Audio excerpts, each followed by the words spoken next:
quoi ce look?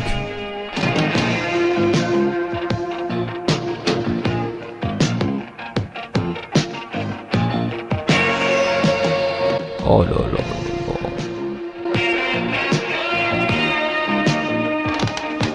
Oh là là. Attends, c'est quoi ça? Ça veut dire quoi? Aux cascades, l'équipe des cascadeurs de Rocky le film? Ok.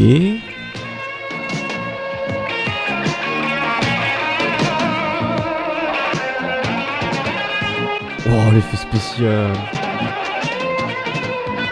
Mise en scène, retenez ce nom.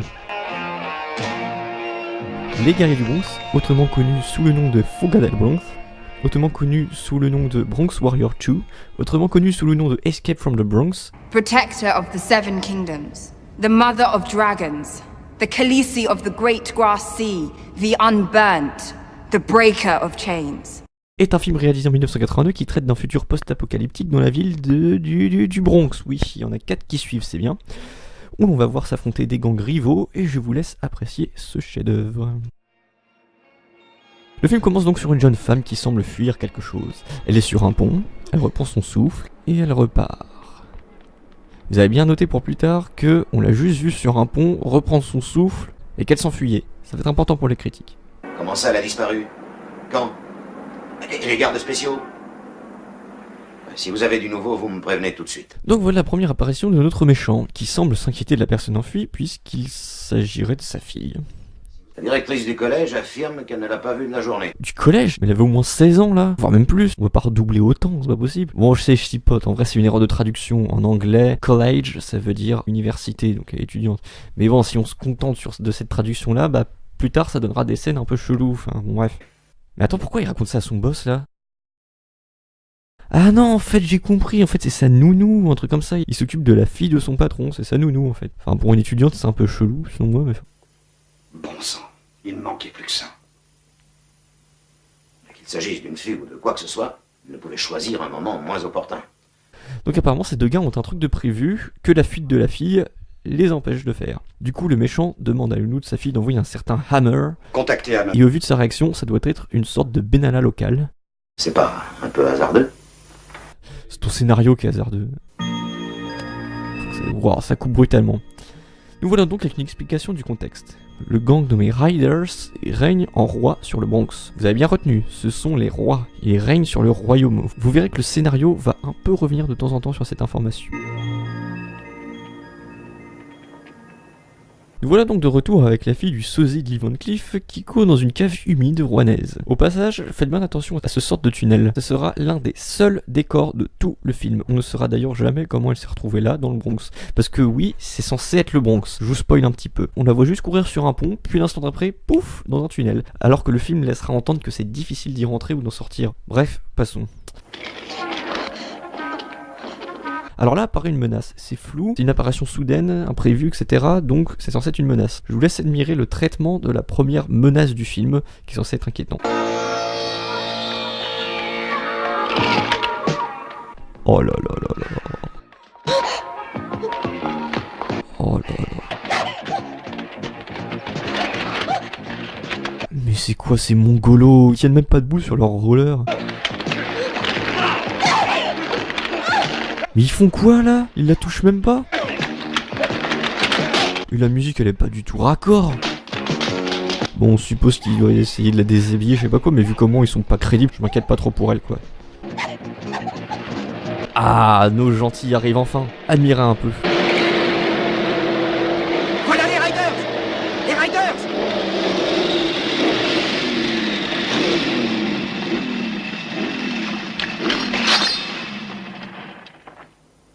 Vous avez vu cette expression du visage? Ce sera la seule que vous verrez sur cette tête qui est pourtant celle du personnage principal. Voici nos héros.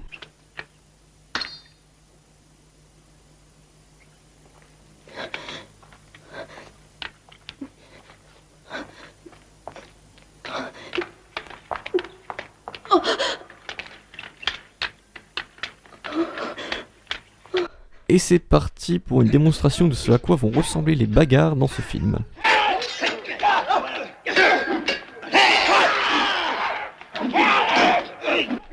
Oh, c'est mou. Oh là là là là.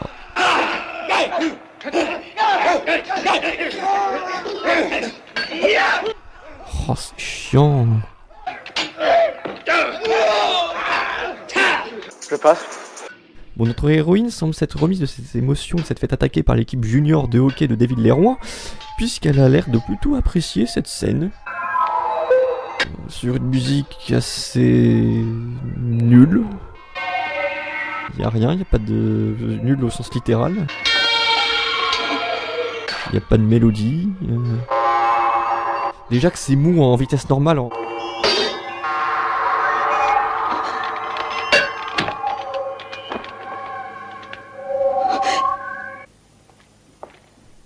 Oh, c'est des marches. D'où tu viens? Manhattan. Est-ce que tu veux que je te ramène chez toi? Non, Tu sais qu'ici c'est le Bronx? moi je le sais. Oh, ce samol phallique. Oh là là. N'importe quel endroit est mieux s'il est éloigné d'eux. N'importe lequel. Tu te trompes. Parce qu'il n'existe rien au monde de pire que le Bronx. Rien au monde de pire que le Bronx, avec ce qu'on vient de voir. Il n'existe rien au monde de pire que le Bronx. LOL. Ça c'est toi qui le dis. Ouais, bah là, on est d'accord là. Et là, c'est la musique romantique avec de grosses guillemets.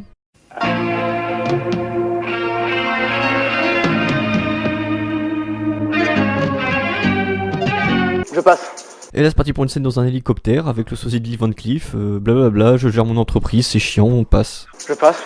Et vous savez quoi? Batterie!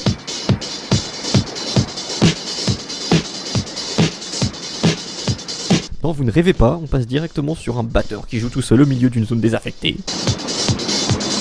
Et il s'arrête pas le chieur, hein. Il arrête pas. Ah!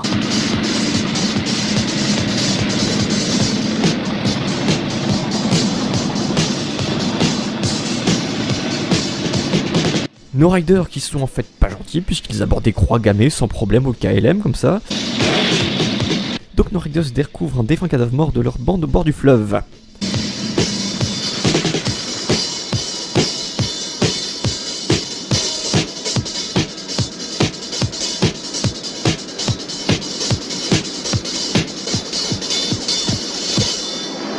Ah, il s'arrête. Oh non! Arrête ça! Non, non, laissez-le. Un gang rival arrive alors, se présenter sans doute pour une discussion à la soprano, mais en un peu moins crédible. Oh, cette démarche, je m'en lasserai jamais. Donc on va apprendre le nom d'abord du rival puis ensuite du personnage principal, je sais pas pourquoi. Où est l'ogre? Salut, Trash. Leech, je t'ai demandé où était l'ogre. Tu le trouveras à la bagnole. Tu vois, il a été chic de 30 Chris. On lui a tout laissé, sauf le cœur. L'ogre l'a mangé. L'ogre l'a mangé, donc c'est censé être un mec cruel. Vous allez voir qu'il ne fait pas peur du tout et qu'il se montrera plutôt altruiste et tolérant par moments. D'ailleurs, pourquoi est-ce qu'on suit pas le mec là qui joue le mec cruel? Il le joue vachement mieux le... Moi j'aurais préféré suivre ce mec là comme méchant, enfin bref. Et on va enfin découvrir quelle est l'intrigue du film. Leech est un vrai vampire. Si ça ne tenait qu'à lui, il aurait transformé le Bronx en cimetière. Pourquoi vous avez tué Chris? Il y avait un accord entre nous. Toi et tes Riders, vous deviez rester dans votre territoire. Tu te rappelles? Défense d'en sortir. Et en plus de ça, c'était un mouchard, alors je crois qu'en fin de compte, je vous ai rendu un fier service. Tu mens, l'ogre. Ah oui. Voilà ce qu'on a trouvé sur lui. Un détecteur d'ondes. Le même que celui qu'ils utilisent dans la police. Est-ce que tu crois que je mens? Moi, à ta place, je serais pas tranquille si je découvrais qu'un de mes hommes portait ce truc à son poignet. Maintenant, ils ont dû localiser nos repères. On doit s'attendre à des emmerdements. Alors il vaut mieux être vigilant. Trash. C'était donc un mouchard, il y a donc des mouchards dans la bande. Trash, le chef des Riders, va donc devoir se méfier de ses fidèles coéquipiers. Mais pourquoi la batterie revient là? Je t'ai pas rendu compte qu'elle était plus là en plus. Attends, mais là du coup ils s'en vont. Mais du coup il y a même pas l'excuse de créer un fond sonore pour couvrir la discussion en cas de mouchard puisque la batterie elle est arrêtée au moment où le chef se parle. Et c'est un peu débile comme idée, non? Puis s'ensuit un dialogue très utile entre Trash et un de ses potes. Le dialogue est assez utile puisqu'il nous apprend que rien en fait. Enfin, bref, passons. Tu crois que ça pouvait être un mouchard? Qui sait? Ça se pourrait. Trash part donc avec un doute sur la fidélité de ses copains. Retour aux États-Unis d'Amérique, je le sais parce qu'il y a un drapeau des States. Comme dans tous les films de merde qui se passent aux États-Unis, c'est-à-dire 90% des films de merde en fait, ils mettent plein de drapeaux partout pour faire genre c'est les États-Unis alors qu'on sait que c'est tourné dans des petits studios, par exemple en Italie. On y apprend dans cette scène donc que la méchante nounou pire que Super Nanny, que le type était un mouchard et qu'il piétine pour retrouver la fille de son boss. On n'a toujours pas retrouvé la fille, et voilà qu'on perd la trace de notre informateur. Fisher devrait être là dans une demi-heure. Fisher? S'il arrive C'est quoi que qui? ce soit, contactez-moi sur le réseau. On n'apprend aucun nom dans ce film, donc je suppose que c'est son patron. S'il arrivait quoi que ce soit, contactez-moi sur le réseau spécial. Réseau spécial? Mais ça veut rien dire. Puis c'est quoi ce bruitage là? Il y a un mec qui siffle sous la douche à côté ou quoi là? Et je vais vous laisser là car on arrive aux 15 premières minutes du film.